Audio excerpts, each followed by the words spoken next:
Le tête-à-tête avec le, ou plutôt la lynx, a eu lieu juste devant la porte de la maison de Romain, en lisière de forêt.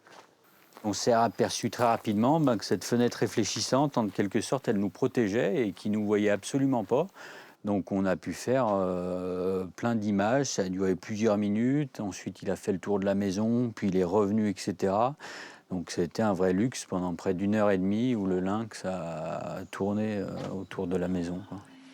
L'Ain compte une cinquantaine de lynx, le tiers de la population totale en France. Les vidéos de Romain sont une vraie mine d'or pour cette association qui recense les lynx. Un logiciel scanne chaque caractéristique de l'animal et les compare aux individus déjà identifiés. Donc là, elle va venir, grâce à un algorithme, récupérer toutes les taches qui sont uniques sur la robe de cette lynx. Mais cette femelle ne ressort dans aucune base de données. L'aspect général de l'animal, son comportement permettent de tirer cependant quelques conclusions.